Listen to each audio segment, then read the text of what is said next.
Friends, if I could ask you, please, if you haven't found a seat yet, there are a few seats left.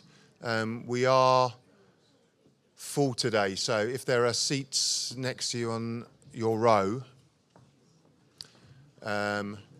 maybe shuffle along and that will help people get in. Good morning, everyone. We will, anyone coming in late, we'll get them in as quietly as we can, so don't leave an empty seat in the middle of your row, if you can help it. Good morning and welcome to JW3, the home for Jewish culture and conversation. Welcome to all those of you who are joining us online this morning, including a number of survivors who were due to be here with us this morning in person, but either due to health reasons or because of the storms this morning are joining us online. So if you see some empty seats in the front row where they are reserved for some of our survivors, don't worry, they are joining us online. So good morning to all of you as well. If I can ask you all, please, if you haven't already, to please turn off your mobile phones, any other electronic devices, or at the very least to put them on silent. And then when you've done so, let's avoid having that glaring light that disturbs other people. The other reminder is, just to remind you, as I do every year, that this is a ceremony. It's not a performance, it's not a show. So even though you're going to hear some really incredible speeches, you'll hear some beautiful music and singing, I'm going to ask you to resist that urge to burst out in applause. We don't need applause this morning, just so that we can keep the appropriate atmosphere for this occasion. So if somebody forgets and claps, please don't tut them, just don't join in. Thank you. So my name is Raymond Simonson. It's my privilege, real privilege, to be the CEO of this unique organisation. And as the son and grandson of survivors of the Nazi Holocaust, who, like so many of you, I've also had family members brutally murdered by the Nazis, including in Auschwitz-Birkenau, it's an honour to be able to stand here this morning. In fact, I take it as a personal triumph of our people that I get to stand here on such a regular basis and have a leadership role in the community. It's always particularly humbling to be in the presence of our survivors, who honour us here at JW3 every week with their presence. And for me personally, it's an honour to stand here in front of my own mother and my aunt, who as a baby and a toddler born into Nazi-occupied France, are only here today thanks to the kindness of brave people. This year's theme for Holocaust Memorial Day across the UK is Build a Better Future. All of the survivors who have joined us here in the room or online have dedicated so much of their lives to helping build a better future. And I'm reminded now, as I so often am, of the words of the late Chief Rabbi Lord Jonathan Sacks, Zichrono Livracha, who wrote, "Do not believe that the future is written. It isn't. There is no fate we cannot change, no prediction we cannot defy.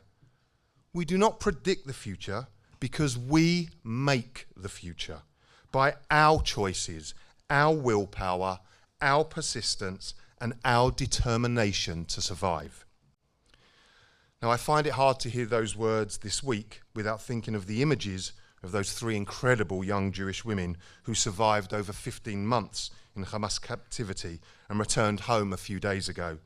Their willpower I really cannot imagine, nor the willpower of any of the survivors here with us today. Now, you also might notice this beautiful candle behind me, and if you can't see it from where you are, do have a look on your way out. The astute among you might recognise it. It is one of 70 candles that were designed by the artist Sir Anish Kapoor 10 years ago to commemorate the 70th anniversary of the liberation of Auschwitz-Birkenau. On this 80th anniversary of the liberation, we are grateful to Camden Council for loaning it to us.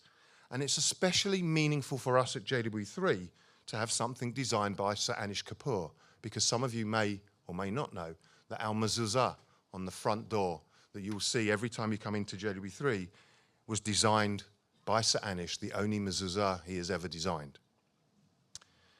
We are really grateful to have been joined this morning by a number of dignitaries representing both the British government and various European governments, including the Ambassador of Kosovo, diplomats from the German, Austrian and Greek embassies, Lord Pickles, the UK Special Envoy for Post-Holocaust Issues, and our local MP, Chilip Siddiq. Thank you all for being here today. We are really grateful. And we will be joined by a number of other special guests throughout this morning, standing here on our stage. And they include leading British journalist, author and very good friend of JW3, Lord Daniel Finkelstein, Lord Mann, the government's most senior advisor on anti-Semitism in the UK, and one of the Jewish community's staunchest allies and closest friends, the historian Dr. Barbara Wannock, Hungarian-born Dr. Agnes Kaposi, MBE, who survived the horrors of both a ghetto and a labour camp, and went on to become only the third female ever to be elected a Fellow of the Royal Academy of Engineering. It's incredible. The Mayor of Camden, Councillor Samata Khatun, I'm really grateful that you're here, particularly having just come out of hospital. You could have so easily stayed at home today, and we're really grateful you made the effort to join us. We have two JCOS students from the school JCOS, who will be joining us on stage, Sasha Czech and James Harris. Thank you for coming. And music, as always, on Holocaust Memorial Day by cantor Johnny Turgle and pianist Josh Nesbitt. And to guide us through this morning, I'm now going to introduce and hand over to our narrator, Mark Pearl. Mark's the son of the late Joseph Pearl, Zichrono Livracha, who many of you know, who incredibly survived Auschwitz-Birkenau, Dachau, Bergen-Belsen and Buchenwald, before dedicating his life, like so many of you, so many of our survivors, to educating hundreds of thousands of people all over the country about the Shoah, the Holocaust, to ensure that we can build a better future. Thank you, Mark.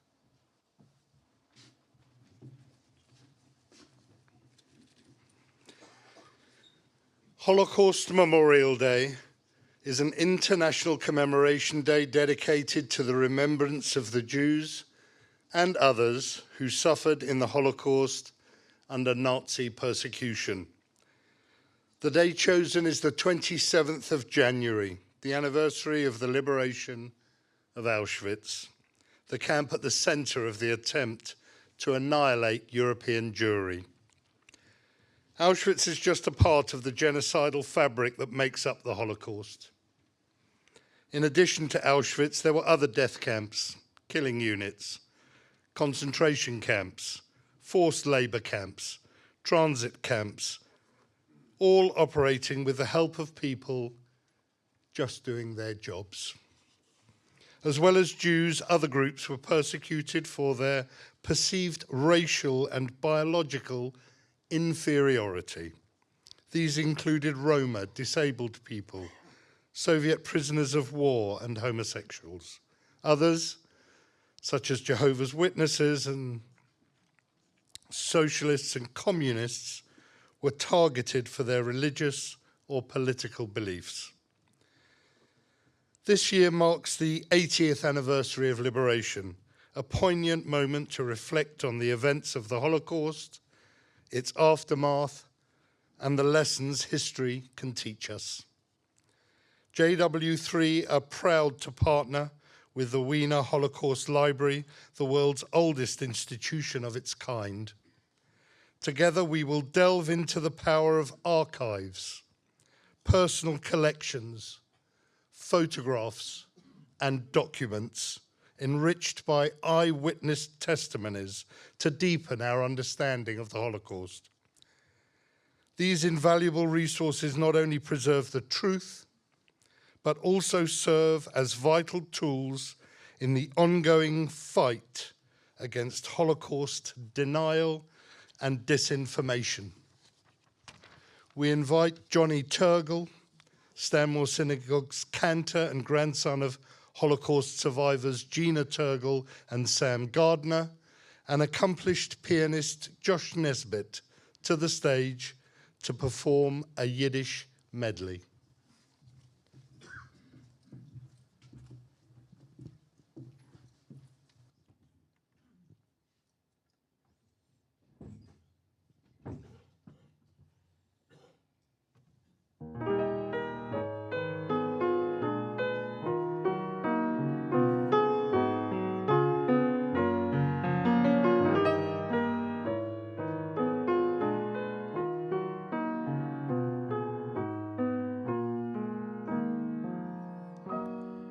Eufen Pripetschik brennte Feiere und in Stubis Heis und der Rebbe lernt kleine Kinderlech dem Aleph Beis und der Rebbe lernt kleine Kinderlech dem Aleph Beis. Gedenksche Kinderlech, gedenksche Teiere, was ihr lernt da. Sagsche noch einmal und Tage noch einmal, kommet's alle vor. Sagsche noch einmal und Tage noch einmal, kommet's alle vor. Unter Riedeles Wiegele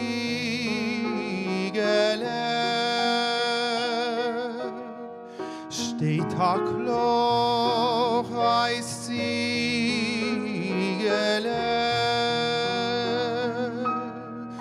Das Siegele ist gefrorene Handel. Das wird sein dein Beruf.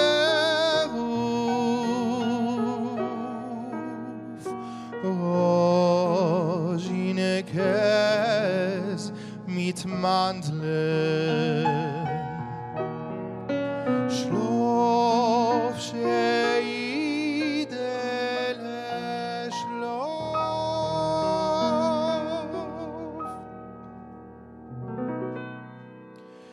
Ich will bei euch Kasche fragen, sag mir, wer es kennt. Mit welche Teiere Vermögen bench Gott alle men. Me kauft das nicht für keine Geld, das geht mir noch umsitzt. Und doch als men verliest, das euch wie Tränen men vergießt. A zweiten geht men keinem nicht, es hält nicht kein Gewinn. Oh, wer es hat verloren, der weiß schon, was ich mein.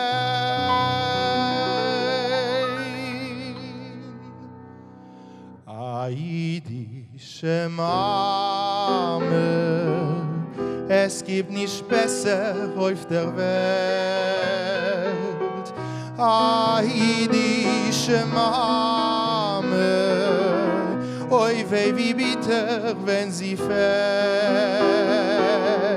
Wie schön und lichtig ist in uns, wenn die Mame ist da. Wie treurig finster wird, wenn Gott nimmt ihr auf euch Lamm Habo. In Wasser, in Feuer, wird sie gelaufen vor ihr Kind. Nicht halten ihr Teier, das ist gewiss die gerechte sind. Oh, wie glücklich und reich ist der Mensch, was hat, als eine schöne Matone geschenkt von Gott. Nur ein haltischke jüdische Mame.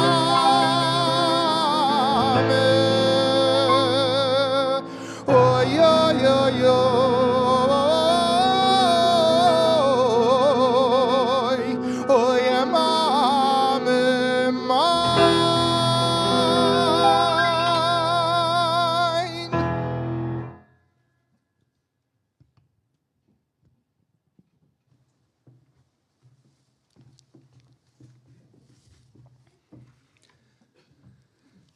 During this commemoration, we will hear and learn from survivors Marla Tribich, MBE, Dr. Agnes Kaposi, MBE, B. Green, MBE, whose powerful stories and recollections will weave a thread throughout.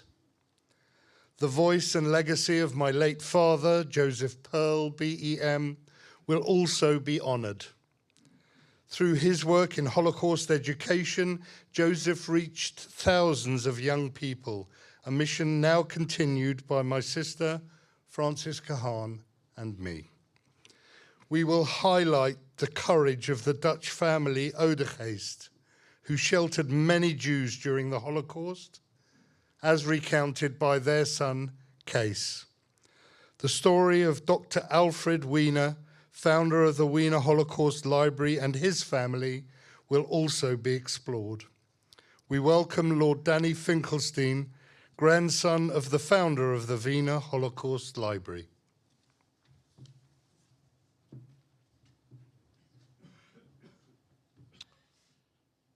In 1918, my grandfather, Alfred Wiener, came home from the front in the First World War and realised what the war had done to his comrades in arms, how it had embittered them, how it had turned them against each other, how it had made them look for scapegoats and find those in the Jewish people.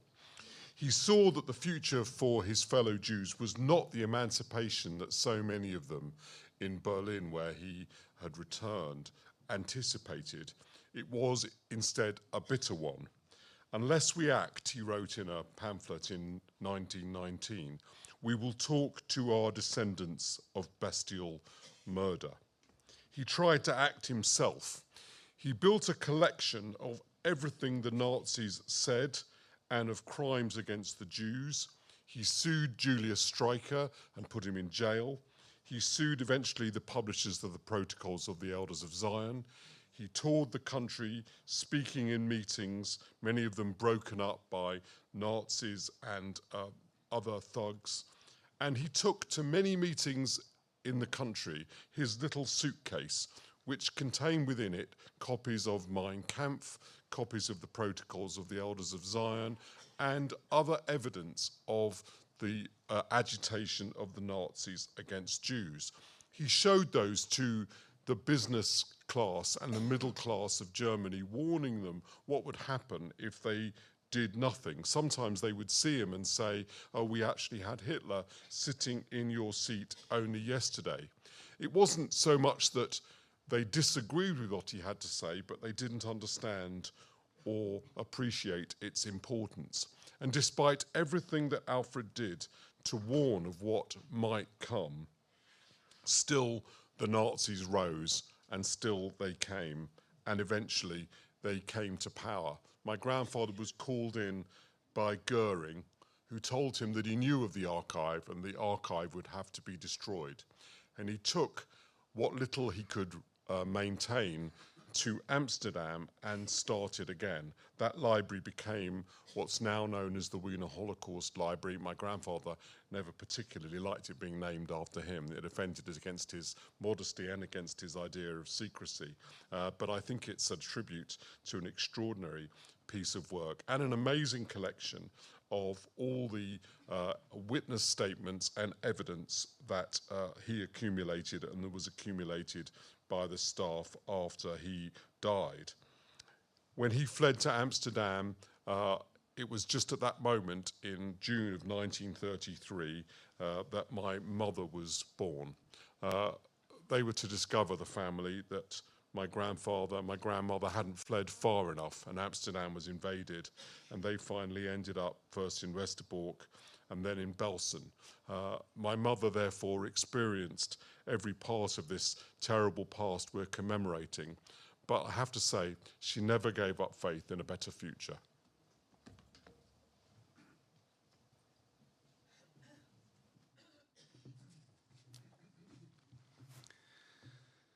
Before the Nazis and their collaborators dominated the continent, there were vibrant Jewish communities all over Europe. Jews could be found in all walks of life, as farmers, tailors, seamstresses, factory workers, accountants, doctors, teachers, and small business owners. Some families were wealthy, most were poor. By 1945, these communities were destroyed, annihilated. Houses, buildings, and synagogues where people once lived and congregated now stand empty and cold. A stark and painful reminder not only of what was lost, but what could have been.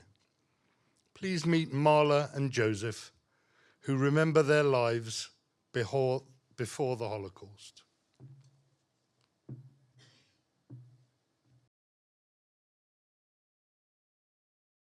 I come from a Jewish religious family, and I come from a big family. I had 8 sisters, and I was the only boy. I also come from an independent family. What do I mean by independent family? We had a small holding. We had animals.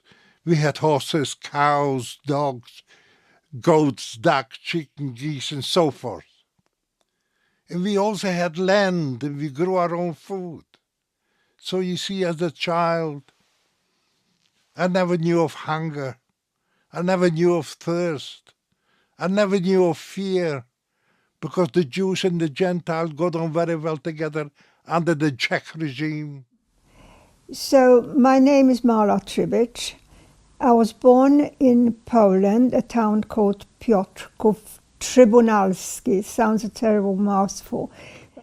I was the middle child of 3 with an older brother Ben and a younger sister Lucia. And we had quite an ordinary, happy life, but there is nothing that I can say that was absolutely out of this world or so exceptional. Life was really lovely. I did all the usual things children do. I went to school. I used to meet friends after school. I went to birthday parties and so on. I really remember it with great nostalgia. And then war started and everything changed. After coming to power in 1933, the Nazi regime systematically stripped Jews and other targeted groups of their civil liberties. The international community mostly watched and did little.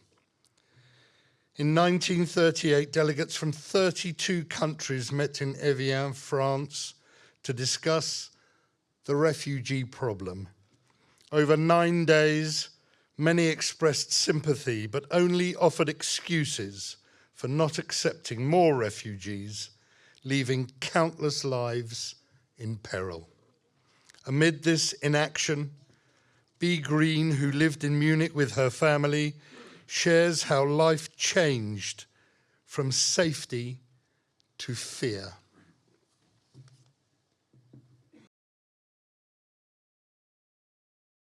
A client of his had come to his office, made my dad realize that he had to go to the Ministry of Justice. So he decided he would talk to somebody and make a personal complaint on behalf of his client. But it was then that he was waylaid by a group of brown shirts who beat him up and made him walk barefoot with these idiotically cut trousers and with this plaque round him, in which they obliged him to write, "I'm a Jew and I shall never again complain to the police." They led him through the streets of central Munich.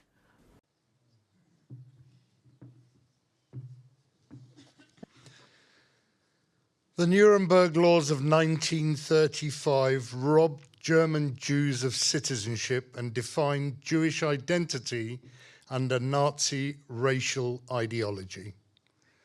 In 1938, the November pogrom, or Kristallnacht, prompted Britain to allow 10,000 Jewish children from Germany, Austria, and Czechoslovakia into Britain, including B. Green, who were looked after and sponsored by kind British families. By September 1939, over 400 anti-Jewish decrees had been enacted in Germany. As the Nazis advanced across Europe, Jews were stripped of their rights, barred from education and professions, and confined to ghettos under brutal conditions.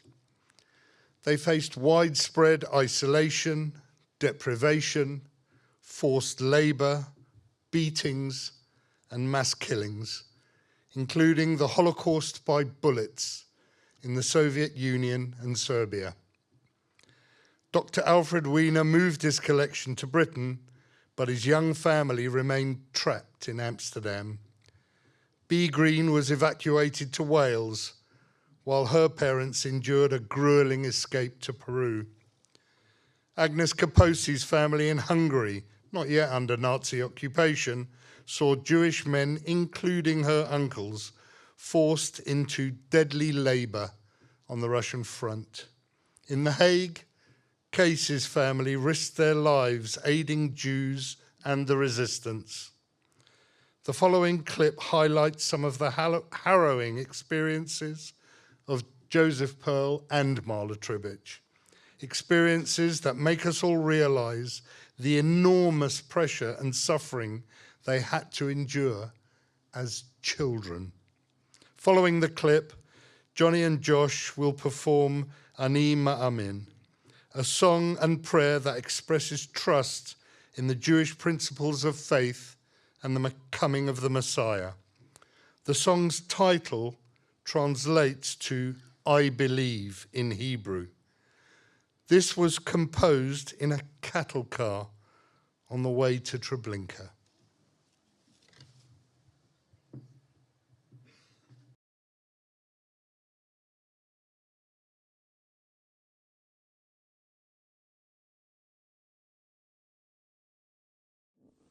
So they were taken to the synagogue,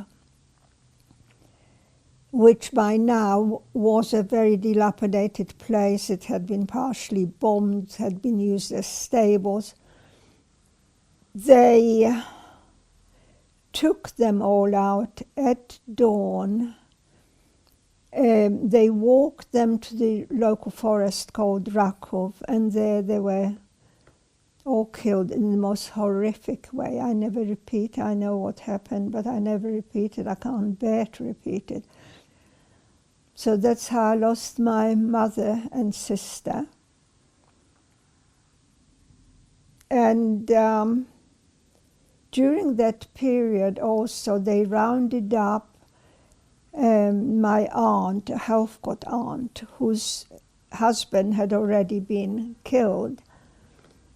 And she was taken away screaming, who will look after my child? She had a 5-year-old daughter. And I was then the only female member of the Holocaust family left, and it was down to me. She was 5 and I was 12, and I looked after her.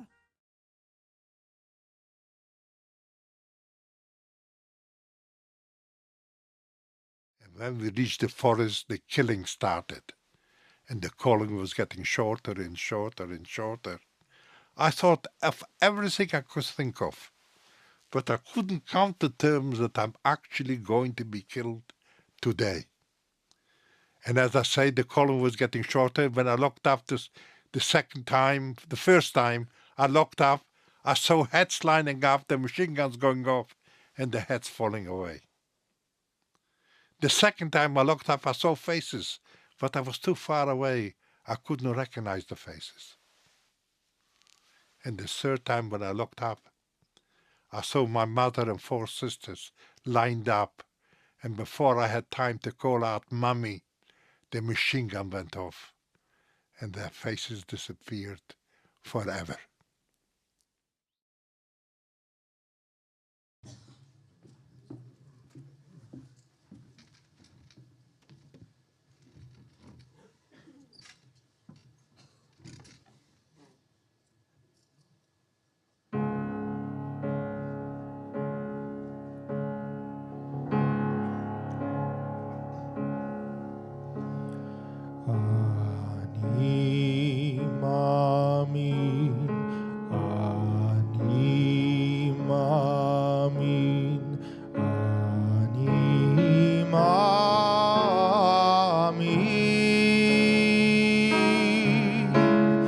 באמונה שלמה בביאת המשיח בביאת המשיח אני מאמין בביאת המשיח בביאת המשיח אני מאמין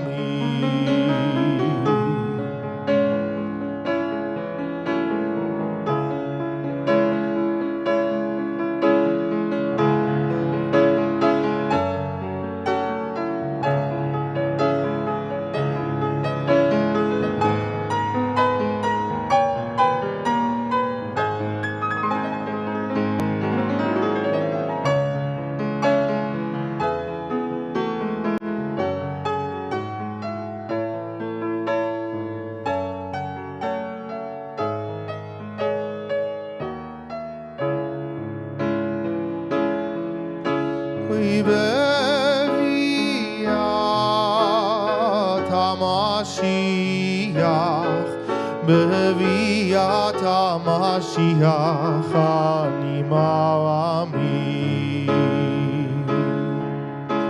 אוי אני מאמין אני מאמין אני מאמין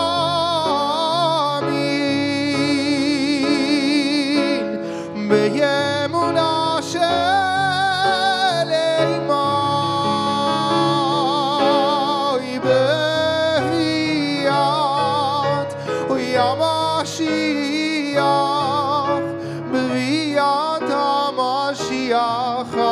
אני מאמין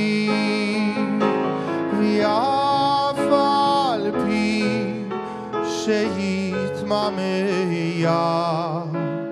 עם כל זה אני מאמין ואף על פי שיתממיה עם כל זה אני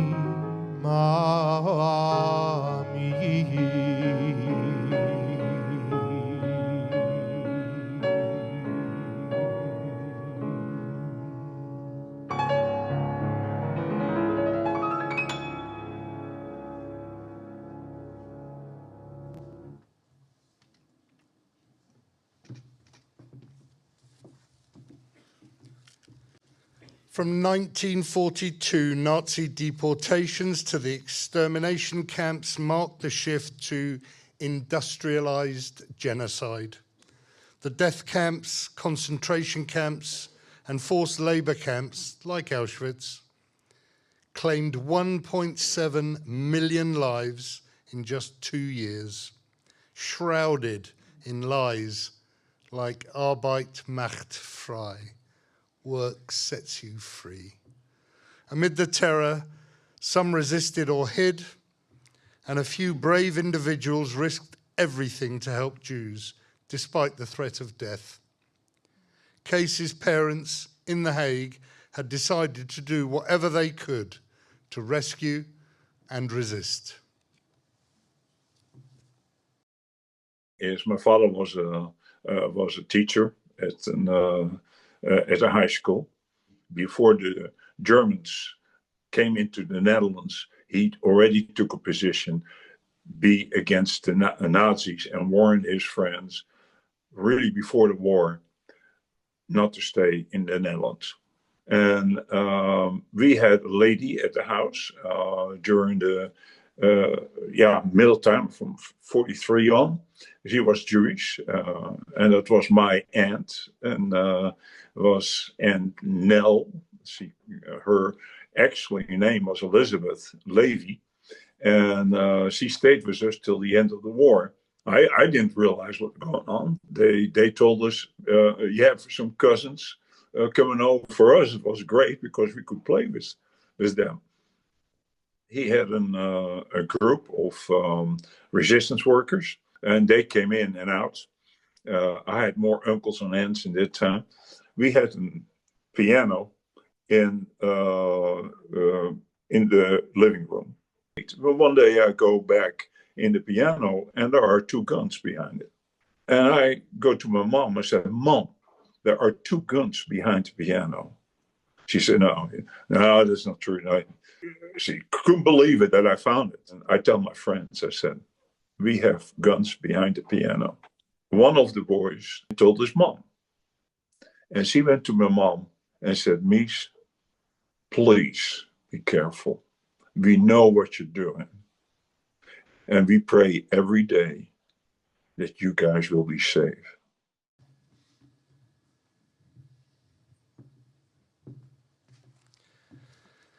Hungary was occupied in 1944, although life for the Jewish community under pro-Nazi government had already been incredibly hard. Agnes's family were grappling with the worsening situation. Sheer luck or a quirk of history changed their destiny when they were forced onto a train to Auschwitz. Please welcome Dr. Agnes Kapoor to the stage, who will explain what happened to her particular transport and what happened to her family. After Agnes, we will welcome Johnny and Josh back to the stage to perform "Close Every Door to Me."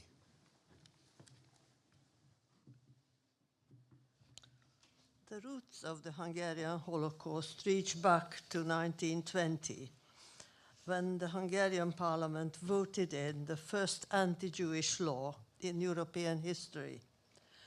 From then on, a whole series of laws became established, gradually depriving the country's Jews of all their civil rights. By 1941, when Hungary went to war on Hitler's side, the Hungarian army did not dare to arm their Jewish recruits.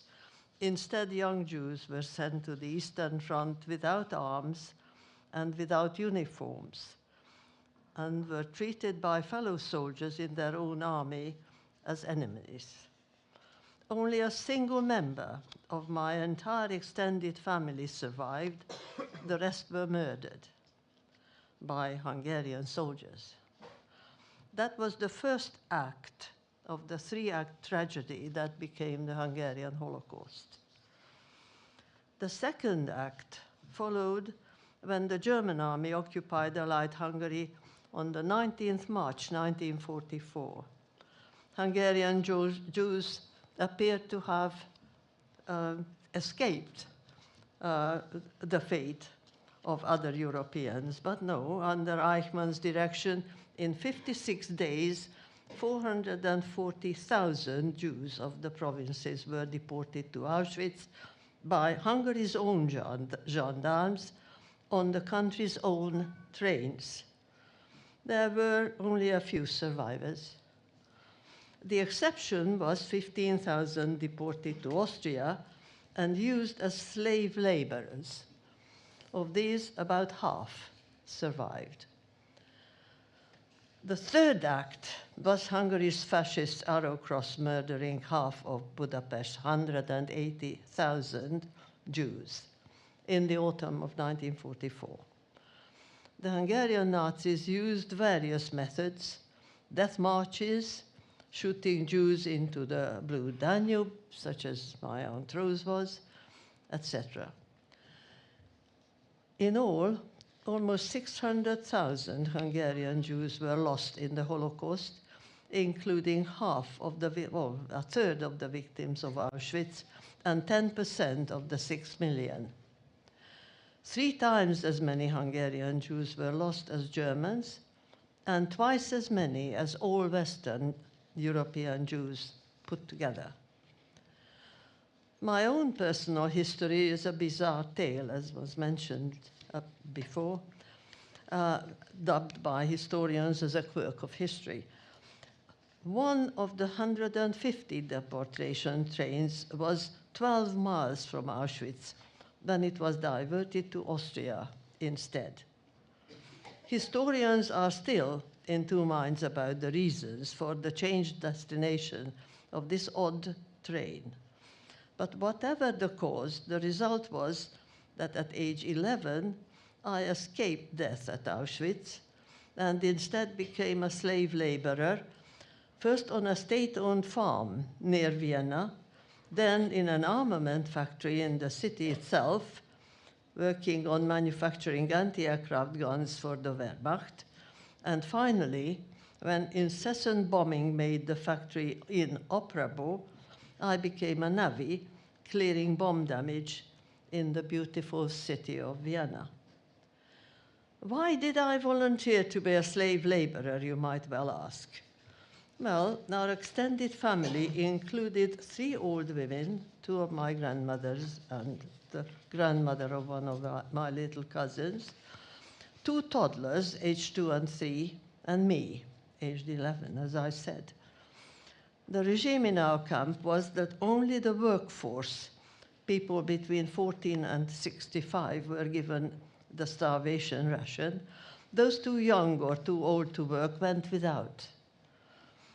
Only 5 of the 11 members of our family were of working age.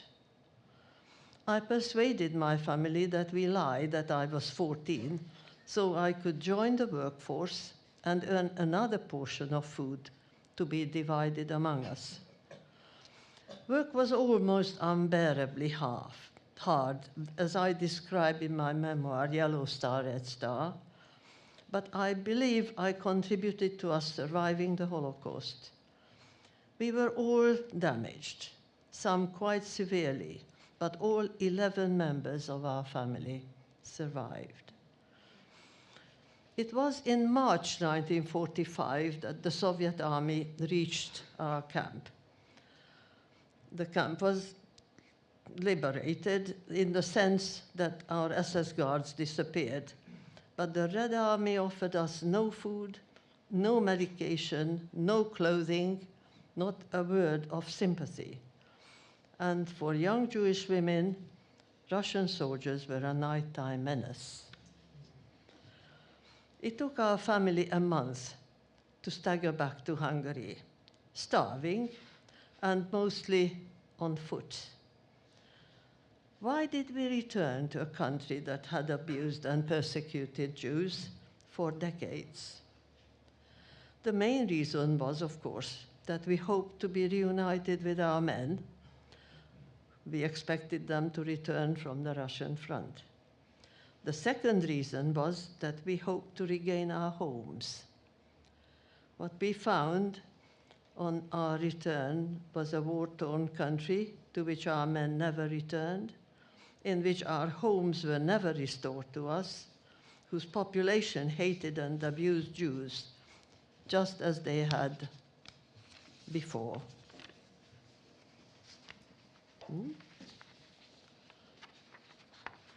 I lost a piece? No, I haven't.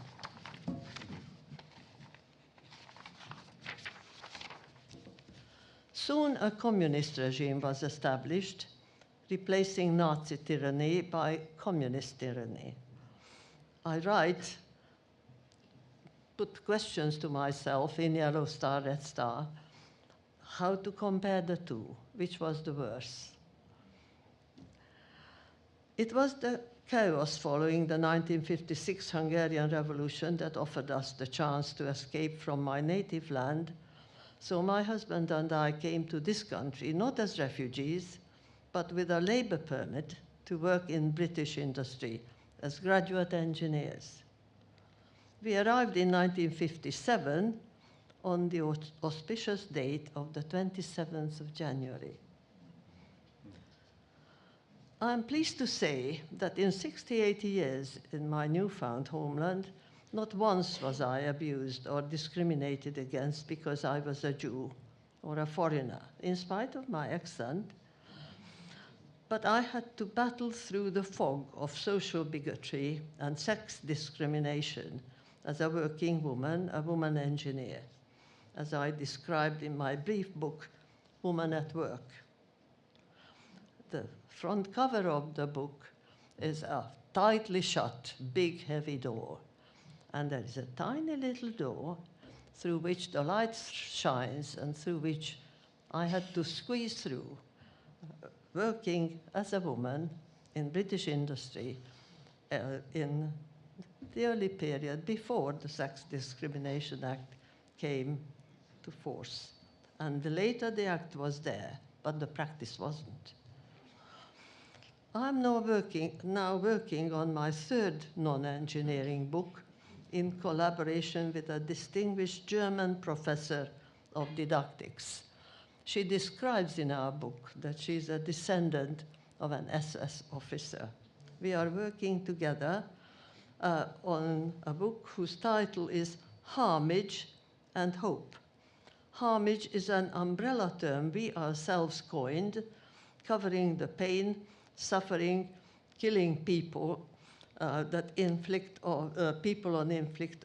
each other in the name of anti-Semitism, Islamophobia, racism, homophobia, or plain bigotry and ignorance. It is education on which we pin our hope, and our book presents a whole new approach to education to counter hate.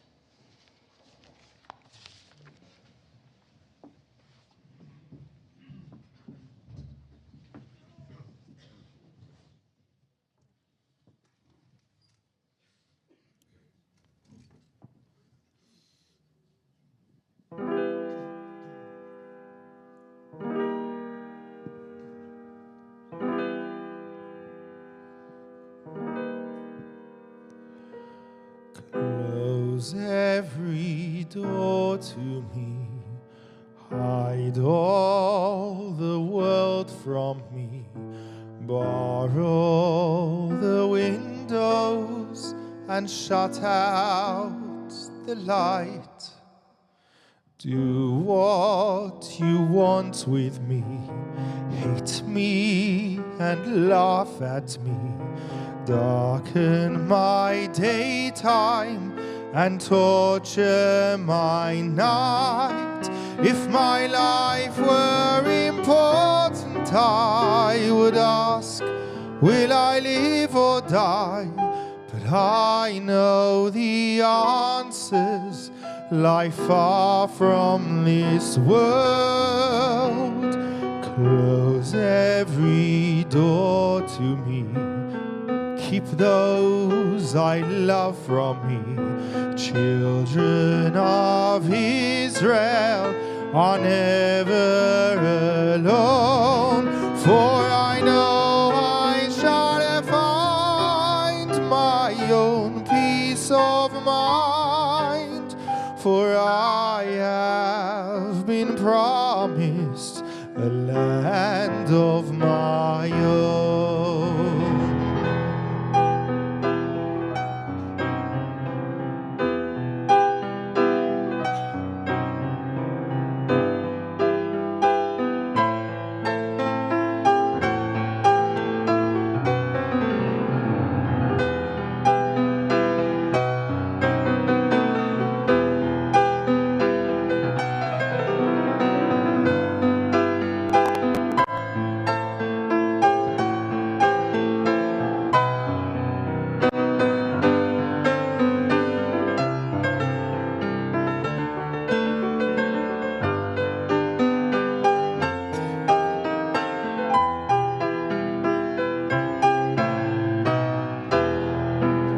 Just give me a number instead of my name. Forget all about me and let me decay. I do not matter, I'm only one person. Destroy me completely, then throw me away. If my life were important, I would ask, will I live or die? But I know the answers lie far from this world. Close every door to me, keep those I love from me. Children of Israel are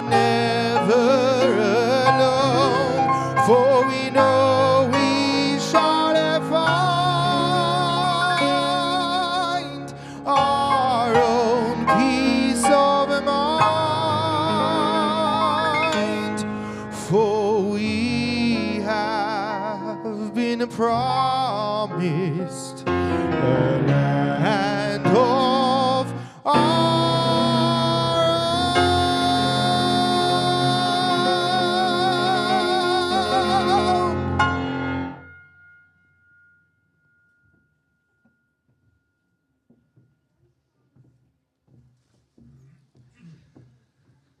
Liberation was far from triumphant. As camps were opened, the full extent of the atrocities emerged. While the world celebrated Nazism's defeat, for Jewish survivors, liberation brought relief, but also overwhelming grief. Returning home, many found their houses taken, belongings lost, and communities destroyed. Stripped of resources and support, they faced rebuilding from nothing. For years, little attention was given to survivors' voices. Their painful memories and evidence of their experiences were often hidden away.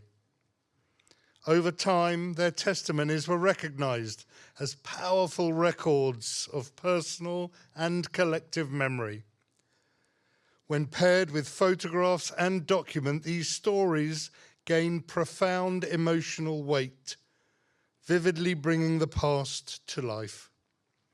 To illustrate this, Marla, Joseph, B, and Case share their stories behind a photo, object, or letter linked to liberation and its aftermath.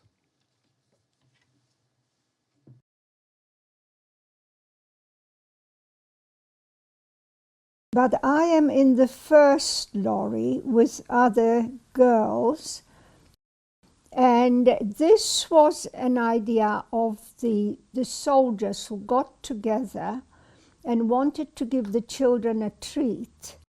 And they prepared a lot of lovely food. I remember the music they were playing. Over the border down Mexico way was one of them. And they were dancing with us, and we're dancing with one another, and we had a wonderful time. But this has survived nearly 80 years, and here it is for me to reminisce.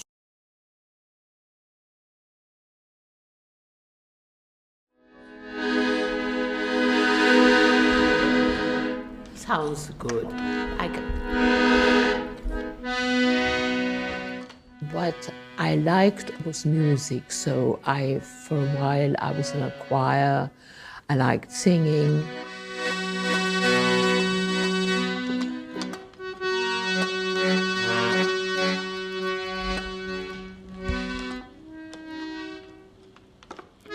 Now that I'm holding it, I'm quite attached to it, because I was 10 years old when I got it, and I'm now 93.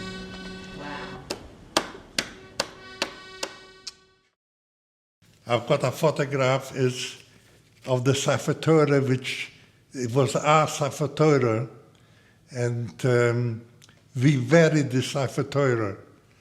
And as I said, after 26 years, I found out that my father was alive, and he found the Safatora where he buried it. He gave it to me to bring it to England to put it into the synagogue where I pray. And I presented my Safatora to the synagogue here in Wushi, where I go and pray every Shabbos. And the Yom Tovim gets read, and I feel very proud. But she stayed for not a long time.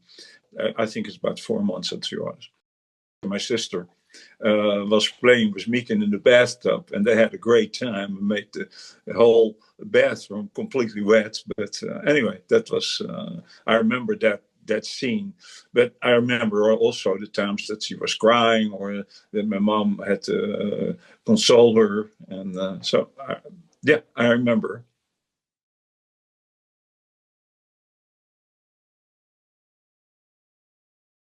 Dear foster parent unknown.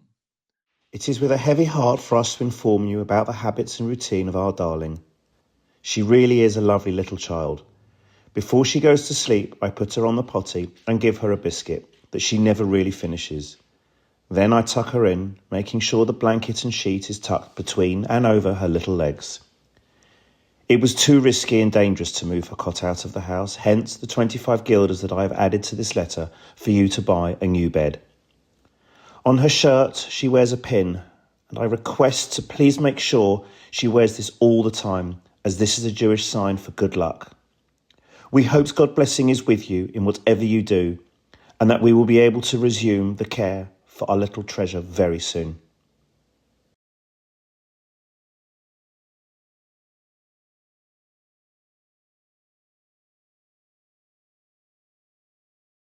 The Wiener Holocaust Library began its vital work of collecting testimonies as early as the 1950s, preserving the memories and experiences of those who endured the unimaginable. Today, excerpts of 2 of these powerful testimonies will be brought to life by the next generation. Sixth form drama students James Harris and Sasha Czech from JCOS, the Jewish Community Secondary School, ensuring that these voices continue to be heard and remembered. This has been adapted from a report by Dutch Jewish Dr. Max Benjamin on his meeting with the Jews of Czernowitz after the war. Max was liberated in Auschwitz in January 1945 and then repatriated by the Russians across Poland. Here, he describes the reception once they arrived in Czernowitz. It was an occurrence which outshone this dark time like a friendly star, which gave back an inkling of belief in people. The occurrence which I allude to was the encounter with the Jews of Czernowitz. We arrived on the evening of the 7th of April. It must have been very late, perhaps around midnight. The route to our temporary quarters was a slow, continuous rise through the main streets of the city. Silently, moaning and cursing, everyone trudged his way over the irregular cobbles. It rained continuously. And then the marvelous and unforgettable happened. The doors of the houses and the shops opened, and out stepped men and women, Jews and brothers in faith, in order to greet us. Hot coffee, tea, superb cornbread, apples, nuts and eggs, things which we had not seen for years, let alone tasted, were offered. More and more people came out onto the streets and overwhelmed us with questions. From which camps, from which countries, and so on. On and on, tea, bread, even snow white poppy cake, small pastries and fruits were offered. Young people took the overly heavy items of luggage and carried them. Some of us, who could not go any further, were led into houses and were able to rest and warm up a little. It was beautiful, exhilarating, touching, and overwhelming. For the first time again, after years in which the idea had bred that there could be nothing other than brutalization, joy in torture, and sadistic malice, here was friendliness, love, and benevolent helpfulness. Yes, I do not hesitate to describe it as one of the friendliest and most moving in my life. Adapted from an account by Betty Lewin. Betty Lewin worked for the Wiener family as a domestic. In January 1944, she was arrested and imprisoned in Amsterdam. Betty describes what happened next. Outside the prison, there were 2 trams ready to transport us to the station. At the station, we were counted again and led to the train. Special compartments had been reserved for us, and each compartment was watched by 4 armed SS men. At each station, there were guards and our carriages in case somebody would dare to escape. It was planned for the train to go straight through to Westerbork, but for some reason that I do not know, we were ordered to leave the train in Assen to be taken to Westerbork by lorries that had come to fetch us. It was about 3:30 p.m. when we arrived there. Again, we were lined up in rows and counted. A group of spectators had assembled in the square, and in front of us was the village street. I saw school children with satchels passing by or stopping in order to watch the show. We were ordered to approach the lorries and get in.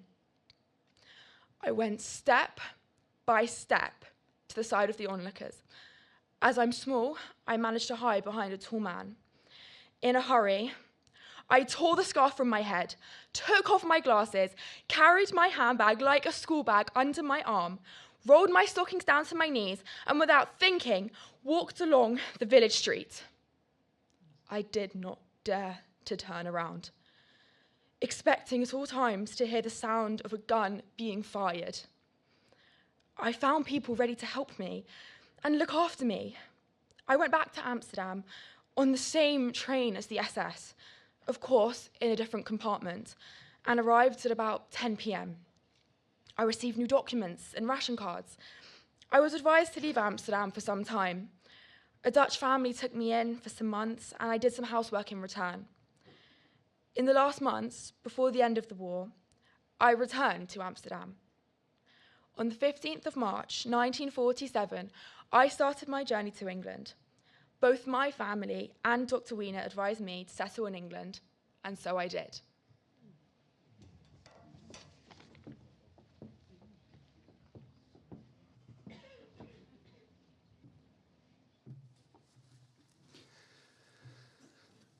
The defeat of Nazi Germany may have ended one of history's darkest chapters, but the dangerous ideologies that fueled it persist in subtle and overt ways.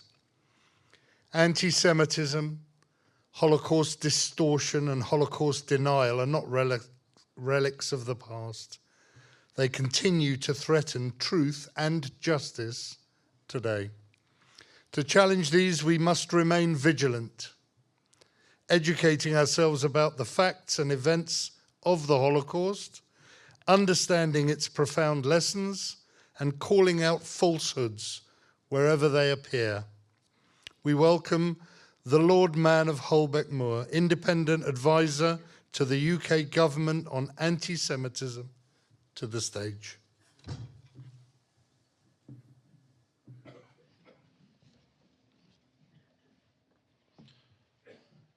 We live in difficult and dangerous times.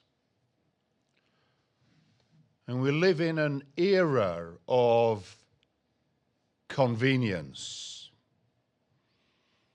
Convenient food, convenient shopping, convenient information, convenient politics, convenient living. And we have to choose. Convenience or curiosity. Convenience or responsibility. Holocaust Memorial Day is about remembrance. It's about hearing the stories. It's also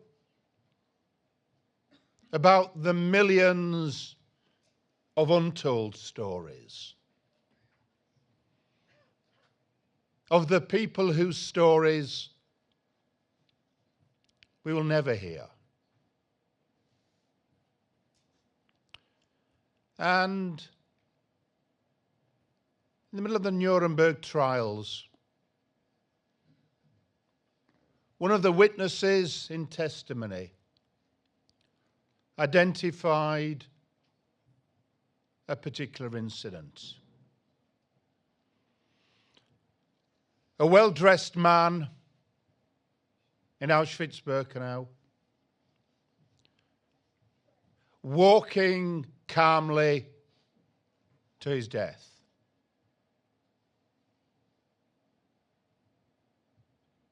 Just that, with one more detail. In one hand, he clasped firmly a young girl. In the other hand, he clasped firmly a young boy. His name we do not know. His children, probably, we do not know. There are millions of stories that could be told.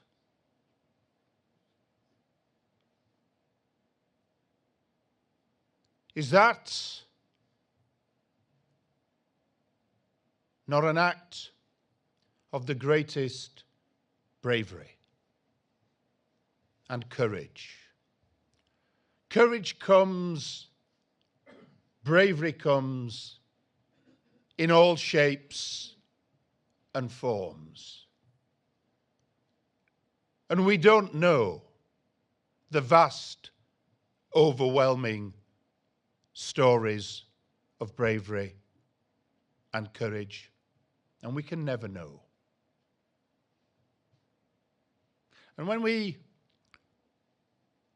teach about Holocaust education, what happened, there's always the temptation to ask the question, what would have you have done? It's the wrong question. How can any of us know what we would have done? We hope we know. But if we weren't there, we do not know. And neither is the question, what will you do now? Even though Holocaust Memorial Day is also about today and our actions today. No, that's the wrong question. I think the one appropriate question is this. What will I do that I'm not already doing? Convenience or curiosity? Convenience or responsibility?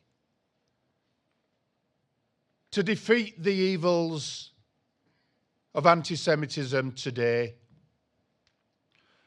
requires no superheroes, for there are none.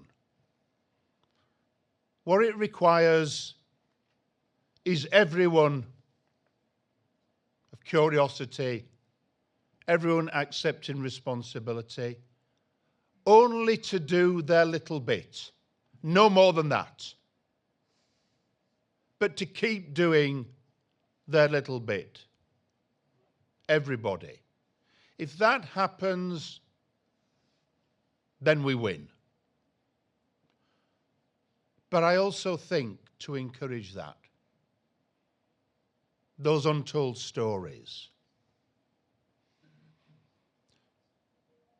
I think we, all of us, and that includes you, each of you, needs to tell those little bits that you've done a little more often, or perhaps for the first time, to one or two or three or four other people. We have too many untold stories of courage and bravery today.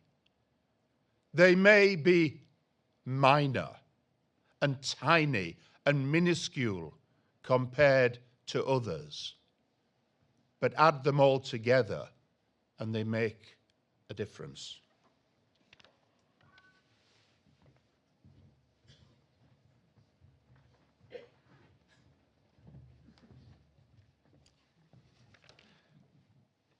It gives me great pleasure to invite Councillor Samata Khattoum to light the first candle, the Mayor of Camden.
Please stand, if you are able to, for El Male Rachamim, memorial prayer for the deceased.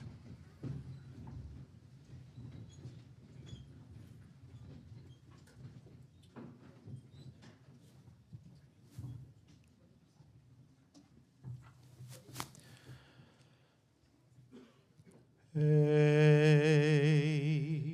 Male Rachamim,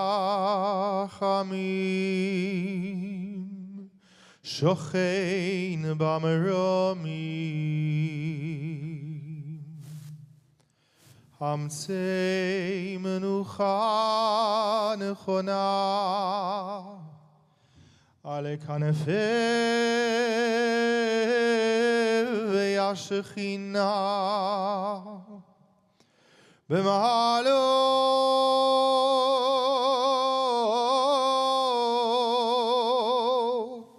Kedoshim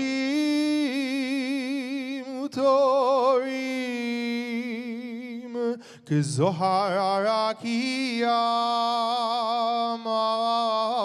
Azirim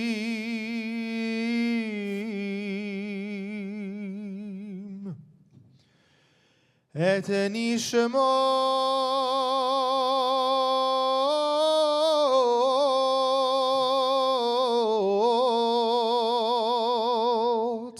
Sheishet milyonei acheinu b'nei Yisrael Anashim, nashim v'taf שנהרגו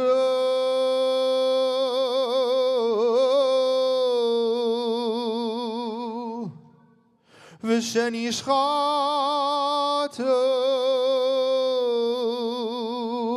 שנחנקו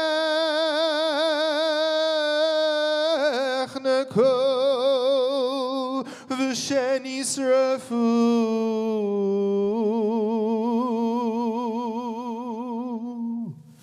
ושנקברו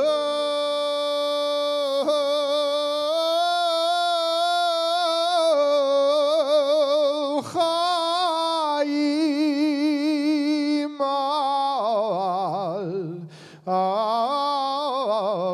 על קידוש השם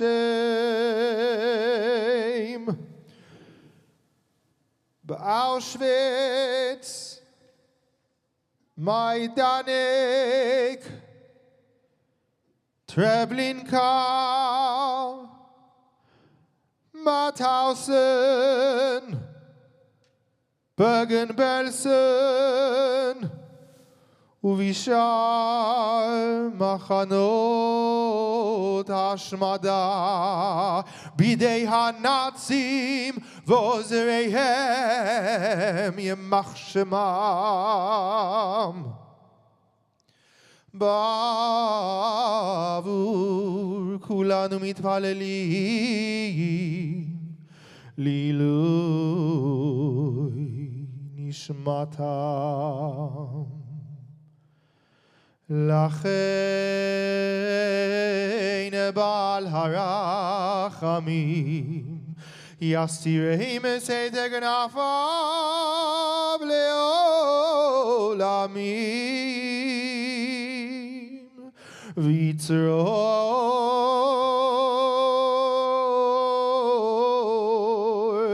בצרור החיים את נשמתם.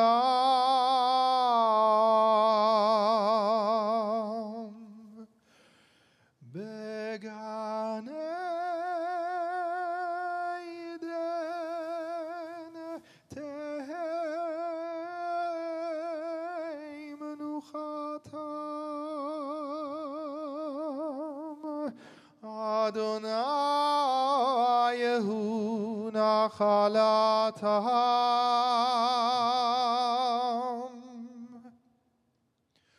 ve'yanuchu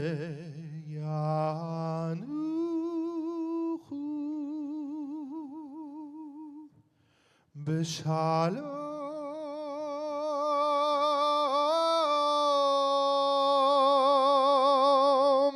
al mishkava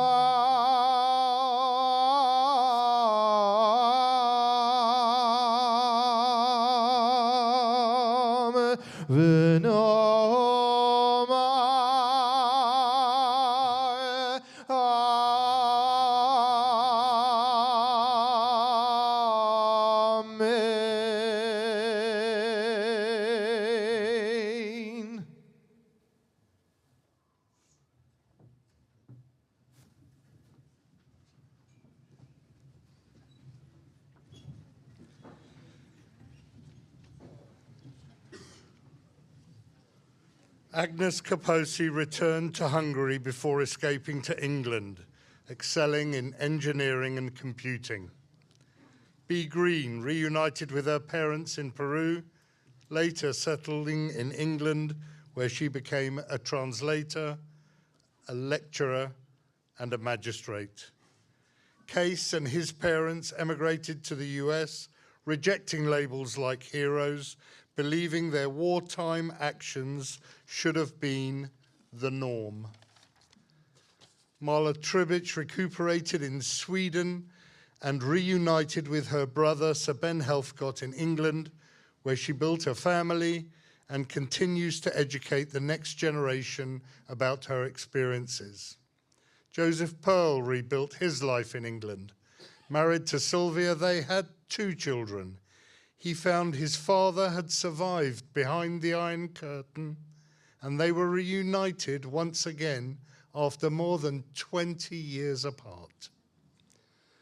The Wiener family endured separation during the war.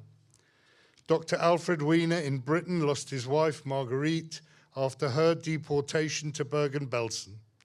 He dedicated his life to his archive, now the Wiener Holocaust Library. His grandchildren continue his legacy in public service and Holocaust education. Rebuilding was about more than survival. It was about reclaiming hope, joy, and connection. Survivors remind us that even after unimaginable horror, life can be lived fully. Their resilience is a lasting legacy and a lesson for us all.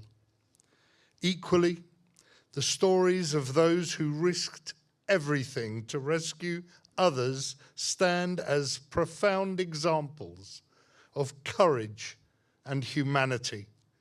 By examining what inspired their extraordinary choices, we uncover values that set them apart.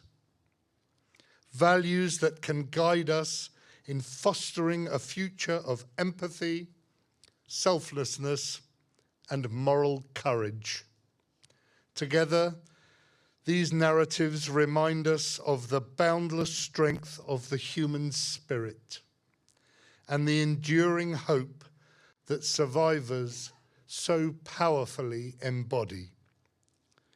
The final words from our survivors, who have given so much of their time to enable us to teach and learn from and about the Holocaust.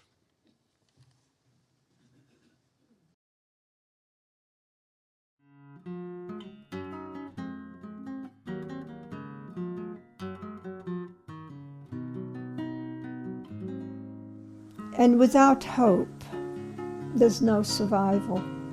I'm ancient now, 93-year-old.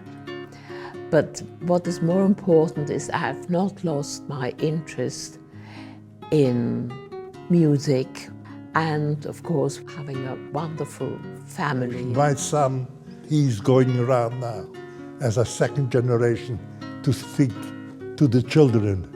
And I went the other day to listen to him for the first time, and I can tell you I was very proud of him.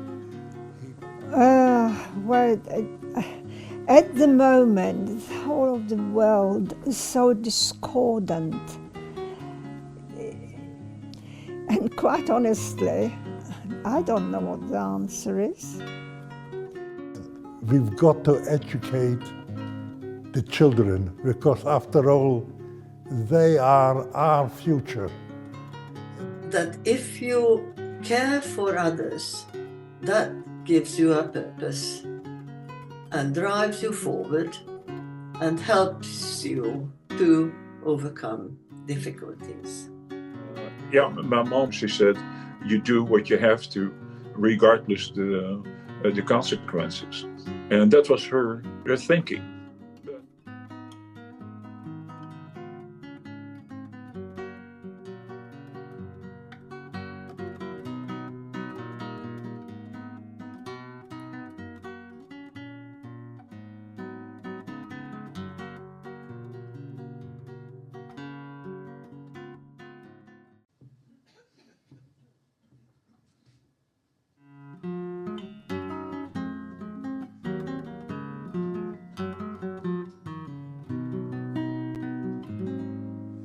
And without hope, there's no survival.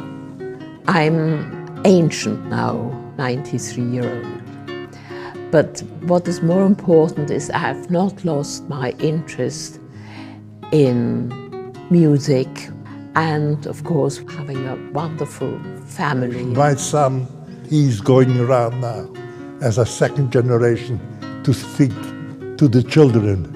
And I went the other day to listen to him for the first time, and I can tell you I was very proud of him.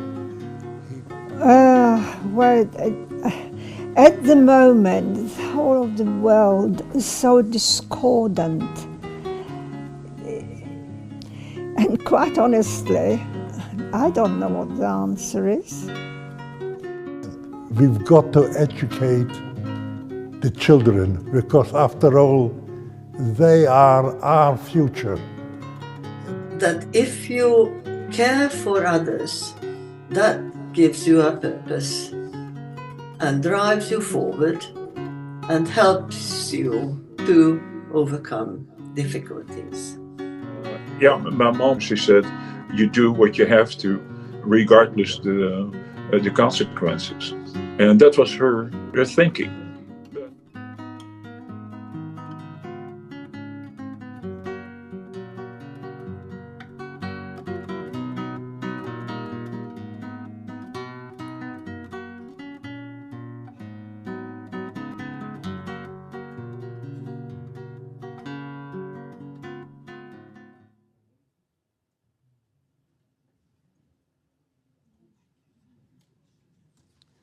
Friends, all that remains for me to do is to say a few thank yous.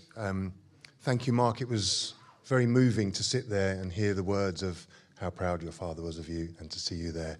You've done a brilliant job for us today. Thank you so much.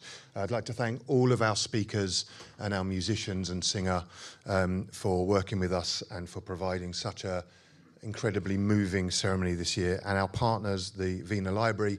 If you didn't have time to see it on your way in, have a look. There's a small exhibition at the top reception area. Thank you to all of our dignitaries, our diplomats who joined us today. We are really grateful and we don't take it for granted. Thank you to all of our survivors for being here today in the room, for being online, and for everything you do all year round. Friends, thank you for your patience. As you saw, we had a few unexpected tech problems despite the many, many hours of work that went into preparing this, despite running through all of the videos yesterday and early this morning, and everything worked perfectly. Sometimes, as they say, there's a dibbock in the machinery. So gremlin. So thank you for your patience, and particularly I want to thank the tech team at the back. You hopefully you would have guessed, but maybe didn't realise, they were running around frantically trying to fix things and change things and find other leads and trying to sort it. And we got it sorted by the end, but that was a very difficult little period for them. So thank you for your hard work. Most of all, though, I want to thank the person who doesn't like to be thanked publicly and doesn't like to be under the spotlight, and that's Tamar Barnett, who is our incredible colleague, who I am so proud to work with all year round. She runs all of our Shoah Holocaust education programming, these kind of events, Yom HaShoah later in the year, Kinder Transport evenings, Kristallnacht evenings, all kinds of events that she runs all year round. She also works very closely with our Holocaust survivors to provide them with enrichment programs. And I'm going to break what I said earlier today and say that there is one round of applause that is due, and that is to you, Tamar.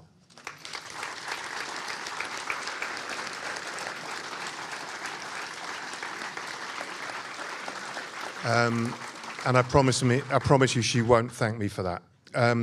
There are a number of other events coming up in coming weeks around Holocaust and Holocaust survivors, including next week an incredible film. There's only a few seats left, so if you're interested, the brilliant film Survivor, which has been made by the ridiculously talented young Zoom Rockman, about the life of Ivor Pearl, who some of you know.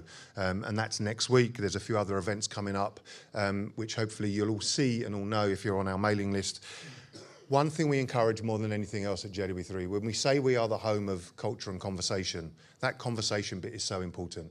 So I'd like to invite you all to continue these conversations, whether it's in our cafe, which is now open for you, whether it's meeting new people that you haven't met before, to take some of what you've heard today and to keep those conversations going. So thank you very much for joining us.